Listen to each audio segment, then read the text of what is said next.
Quer que eu fique aqui ou pode ficar Pode aqui? ficar, pode ficar. Muito bem. Boa noite a todos. Boa noite. Muita luz, muita paz, que é o que necessitamos, né? Nesse mundo tão conturbado, tão confuso. Para não dizer outras coisas, vamos escolher a palavra confuso. O nosso tema, como a nossa irmã disse, é sobre energia, pensamento e vontade. É bem atual no mundo de hoje, principalmente, porque a gente tem ouvido muito falar na força do pensamento positivo, na força das energias que circundam esse planeta. E para quem gosta de referências em livros espíritas, sobre o assunto, sobre energia, sobre pensamento e vontade, a gente começa, se alguém quiser como referência, na pergunta 333 do Livro dos Espíritos. A pergunta é: qual é o limite da vontade do ser humano? E os espíritos dizem que o limite da vontade depende da força do pensamento que o ser encarnado imprime naquilo que ele deseja, naquilo que ele aspira. Outras referências até mais profundas no assunto, tem um livro chamado Energia, que é do Robson Pinheiro, não sei se já ouviram falar, um livro de capa vermelha. Ele é um médium e ele é terapeuta holístico. E ele escreveu um livro orientado pelo André Luiz, por um espírito chamado José Grosso, que é muito conhecido em algumas casas espíritas, e um médico chamado Joseph Gleber, que foi muito famoso por fazer cirurgias espirituais com alguns médicos no Brasil. Outros livros, como O Consolador, que Emmanuel escreveu, fala sobre o assunto. A Gênese, do Allan Kardec, fala sobre o assunto. Quem tiver curiosidade em ler esse livro, Gênese, fala sobre alguns assuntos muito interessantes e fala sobre a origem dos espíritos, sobre o pensamento e essa energia. Outros livros, como No Mundo Maior, escrito pelo nosso querido Chico Xavier, pelo André Luiz, existe um capítulo que fala muito sobre a transmissão de energia quando numa mesa mediúnica, e tantas outras obras espíritas que falam muito sobre isso. Jesus, quando das suas falas, uma é muito importante para o Espiritismo, ele diz: vigiai e orai. No Livro dos Espíritos e no Evangelho segundo o Espiritismo, se vocês forem procurar uma explicação para essa palavra, o que Jesus quis, para essa frase, o que Jesus quis dizer é: vigiai os seus pensamentos. E orar, peça aos espíritos superiores para que esses pensamentos não se dirijam para energias negativas. Veja que a gente vai começar a falar sempre de pensamento, energia e vontade misturado. Porque o pensamento é a origem, é a essência do espírito. Sem o pensamento, os espíritos não se comunicariam. Nós não poderíamos entrar em contato nem de maneira alguma com os nossos entes queridos. Independente de religião, nós não conseguiríamos nos conectar com os nossos santos de devoção. Muito menos não conseguiríamos nos conectar com Deus e as entidades espirituais de mais alto nível quando fazemos uma oração. Porque o pensamento é a condensação das energias que nos circundam, em direção a alguma coisa. Quando você dirige o seu pensamento, por exemplo, quando você está fazendo uma oração, se você dirige o seu pensamento a Deus, a um santo de devoção, independente da religião, a uma entidade de devoção, você está dirigindo uma energia, você está concentrando energia em direção àquela entidade, aquele santo. Geralmente a gente pede coisa, né?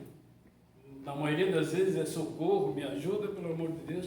Ou então a gente agradece, que é o que a gente deveria fazer todo dia, que é agradecer por termos esse corpo, podemos andar, falar e etc. e tal. Mesmo agradecendo ou pedindo, nós estamos dirigindo o nosso pensamento a essa entidade, a essa força. Se não houvesse o pensamento, nós não conseguiríamos nenhum tipo de contato entre nós mesmos.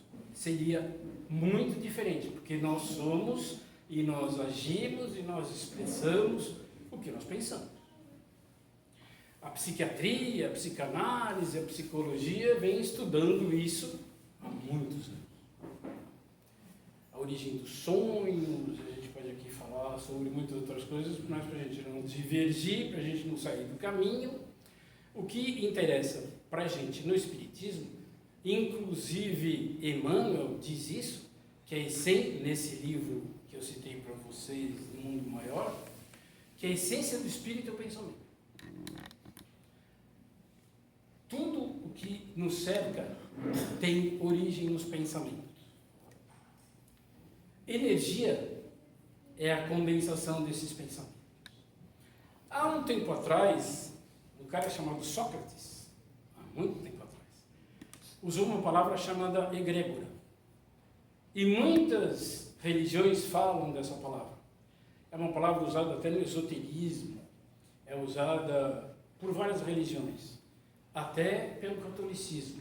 Todas as religiões usam isso, mas para o espiritismo ela adquiriu uma importância maior, porque egrégora é a junção de pensamentos de uma coletividade.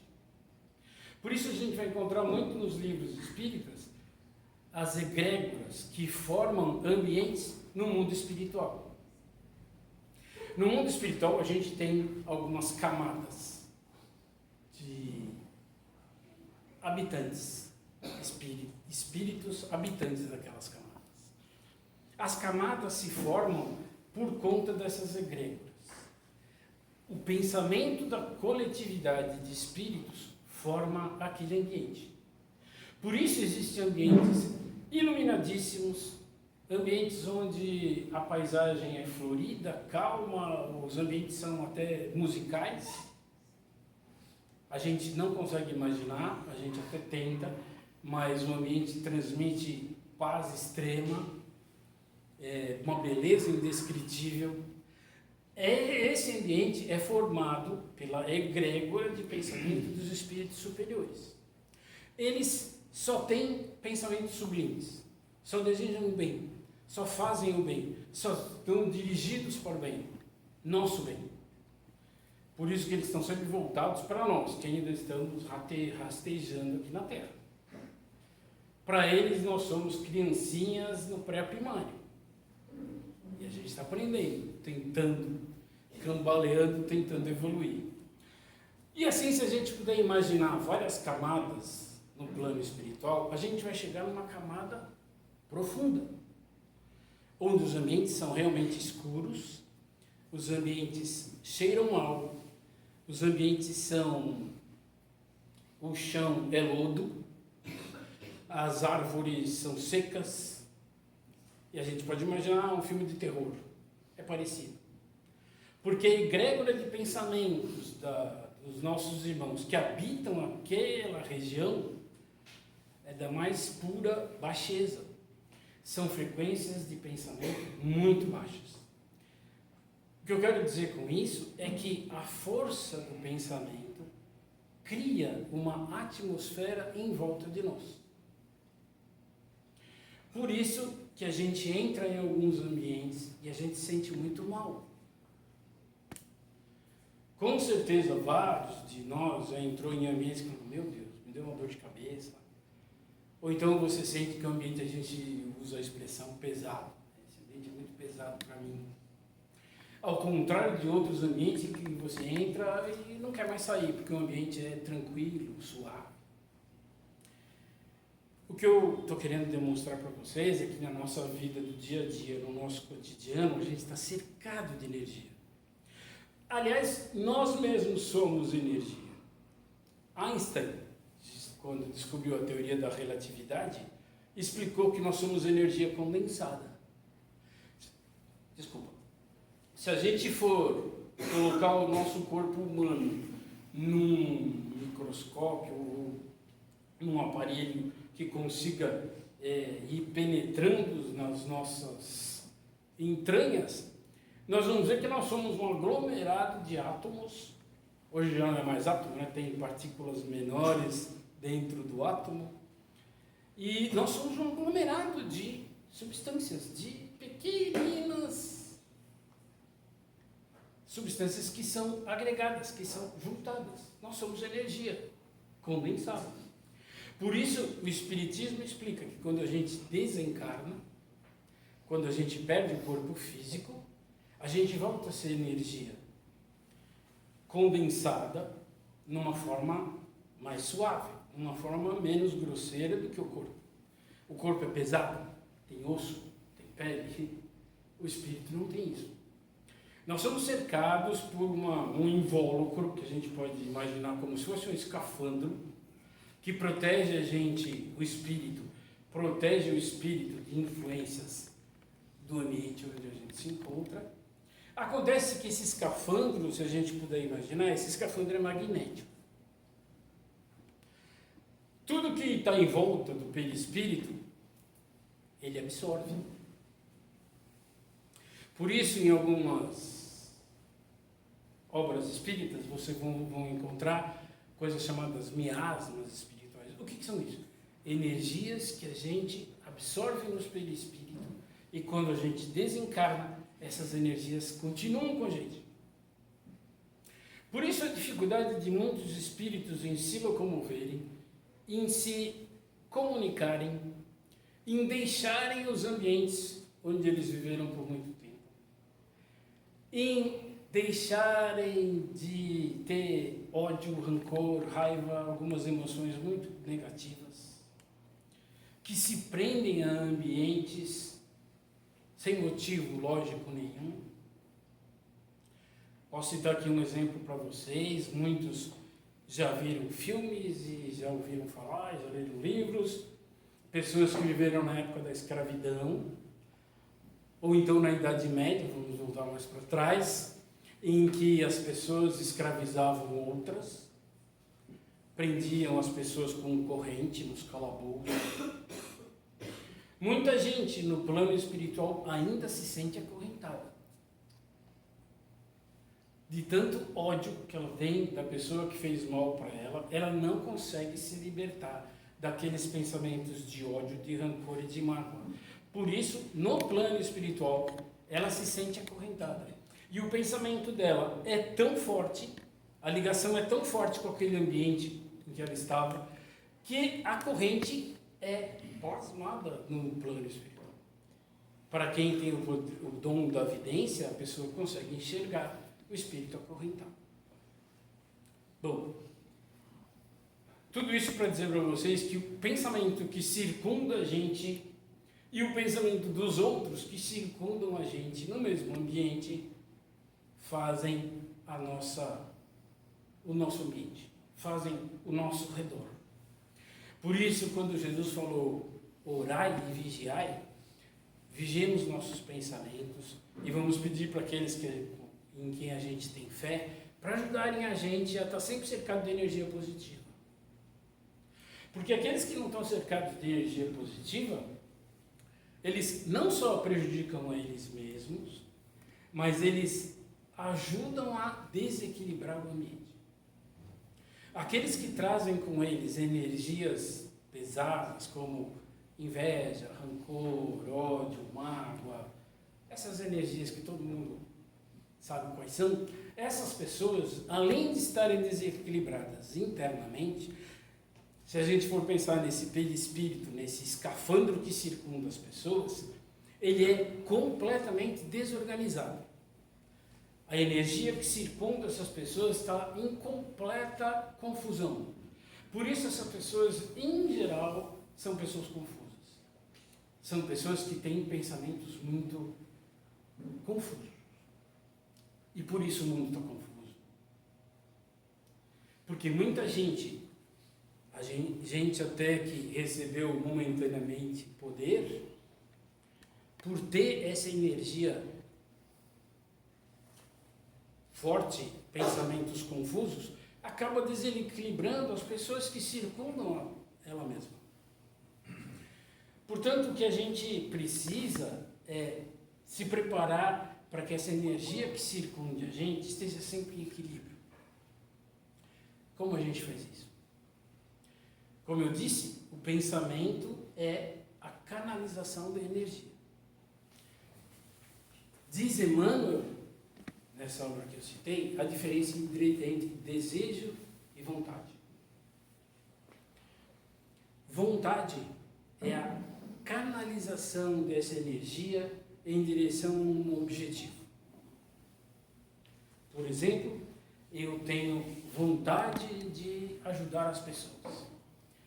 Eu enfatizo a minha vontade, a canalização do meu pensamento em direção ao ajudar as pessoas. Emmanuel diz que o desejo é alguma coisa que se coloca no futuro, é alguma coisa que a gente espera que aconteça.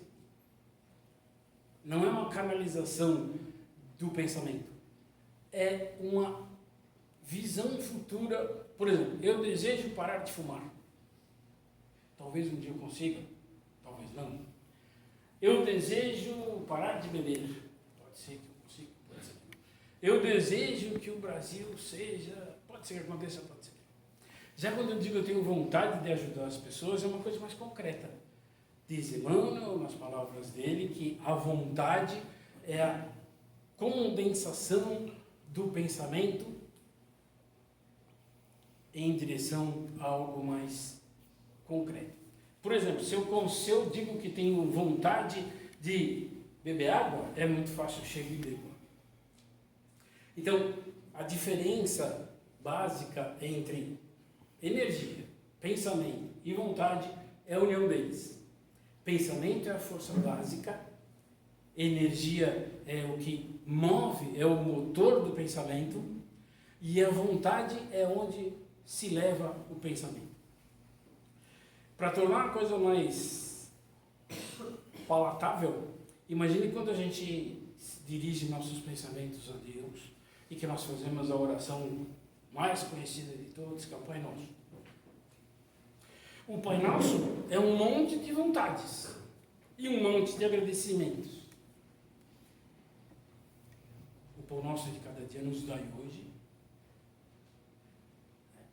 Não permita que sejamos vencidos pelas tentações. Livrai-nos de todo o mal.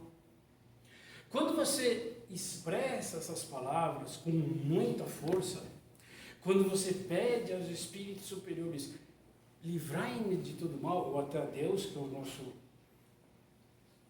mestre superior, você não está fazendo nada menos, nada mais do que pegar o seu pensamento, que é uma condensação dentro de você, pegar uma energia que está em volta de você, que eu expliquei, essa energia que está em volta, você está canalizando essa energia.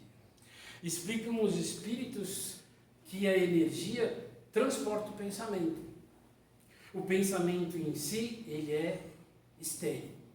Se não existir energia para transportar esse pensamento, nada vai acontecer.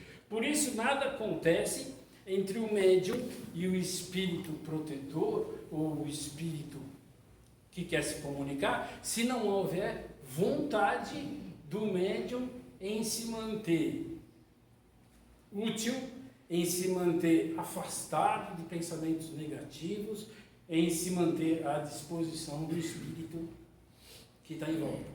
Quem assistiu os filmes de Chico Xavier, ou mesmo do Divaldo Franco, que passou há pouco tempo, vocês podem perceber que o médium, ele se coloca numa posição passiva, ele senta na cadeira e coloca, tá bom, vamos lá, vamos trabalhar.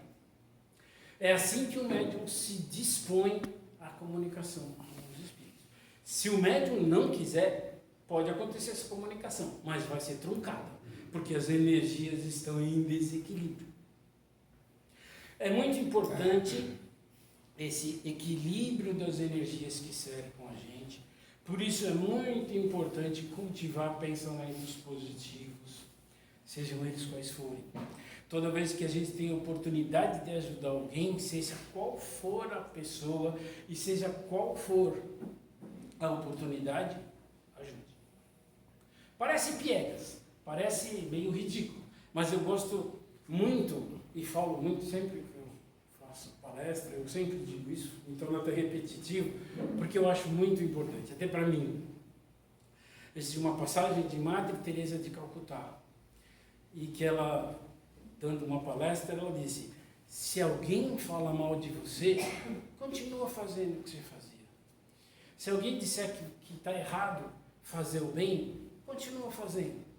Se alguém te disser que é errado dar sopa aos pobres, continua dando. Se alguém te disser que é errado orar em público ou tentar falar com Deus, continua falando. Porque, no final de contas, tudo não era entre você e os outros, era entre você e Deus. Então, o que nós fazemos é sempre em nosso favor. Ajudar as pessoas, seja nas atitudes mais simples, básicas. Não é dar dinheiro, não é presentear com presentes maravilhosos, não é isso. Caridade não está ligada à moeda, nunca teve. Jesus nunca deu dinheiro para ninguém. Não existiu espírito ou ser humano mais caridoso que Jesus. Com certeza, a Madre Teresa de Calcutá também não deu dinheiro para ninguém. Mas essas pessoas que tinham dentro delas a sementinha do bem, fizeram grandes coisas. Gandhi disse uma vez que uma pessoa, se cultivar o amor, vence milhões de pessoas que cultivam o ódio. E todo mundo sabe o que o Gandhi fez. Ele não fez guerra e ele foi o patrono da Índia. A Índia ficou liberta da Inglaterra por força das conversas dele, por força da diplomacia dele. Jesus é o maior exemplo. Jesus nunca fez guerra, nunca fez mal a ninguém, e com as palavras dele ele modificou o mundo. E tantos outros por aí. O que a gente tem que ter em mente é que 5 minutos, tá? Só mais. Tenham paciência, já vou parar. O que a gente tem que ter em mente é que a nossa energia sempre vai depender da gente. O que cerca a gente, os ambientes que a gente frequenta, sempre vão depender da gente. Na sua casa, que é a base da sua vida, no seu lar, se você não desenvolver atitudes positivas, se você não desenvolver atitudes positivas, de energias positivas dentro do seu lar, o seu lar vai se tornar um ambiente inóspito. E com certeza o seu espírito, por muitas vezes, vai atrasar a sua chegada ao lar, porque sabe que vai encontrar energias não tão benfazejas. Por isso, num lar onde existem brigas, onde existem discórdias, onde existem ódios, sempre acontece alguma coisa, sempre quebra alguma coisa, sempre alguma coisa dá errado, porque as energias estão em desequilíbrio. Nada é pior do que energias em desequilíbrio. A energia a gente não vê. A gente não vê eletricidade, mas sem ela a gente não tem luz. E se a energia não for canalizada do modo correto, a luz não acende. O microfone não funciona. A gente não consegue falar direito. A gente não consegue se comunicar com os espíritos superiores. Então, a forma com que a gente canaliza essa energia, a forma com que a gente expressa as nossas vontades é muito importante. Por isso, lá no começo, Jesus disse: orai e vigiai. É uma frase tão simples que traz com ela tanto sentido. Quem se interessa, como eu disse, nesse livro Energia, e eu até indico a Gênese do Allan Kardec, para quem está interessado em se iniciar na filosofia espírita, existe uma explicação muito interessante da origem dos espíritos. Não vamos falar sobre isso aqui, porque realmente não faz parte da nossa palestra. Mas a gente tem que conceber que nós somos energia condensada, que nós vamos deixar esse corpo, é inevitável. Nenhum de nós que estamos aqui, somos eternos. Graças a Deus. Porque não ia ser fácil carregar esse corpo por muitos anos. 300, 400. Então, nós vamos nos desprender disso aqui. Qualquer hora dessas, nós vamos tirar esse invólucro, esse corpo, e vamos sair daqui. Como cada um de nós vai sair dessa casca? Não sabemos. Onde nós vamos desembocar depois de sair dessa casca? Não dá para saber. Mas com certeza, uma coisa é certa. Tem tudo a ver com a energia que você desenvolveu durante o período em que você esteve encarnado. Tem tudo a ver com as energias que você absorveu e as energias que você doou enquanto você estava encarnado. Se você doou energias positivas, desejou o bem, ajudou e não desejou o mal a ninguém, abraçou quem queria ser abraçado, etc., com certeza você vai sair com mais leveza dessa casca. E com certeza você vai desencarnar num ambiente onde as energias são iguais às suas. Porque as energias entram em sintonia. Como no rádio, como na televisão, você sintoniza o canal que te agrada. Você pode assistir filme de terror ou pode assistir filme de romance. A escolha é sua. Esse é o livre-arbítrio.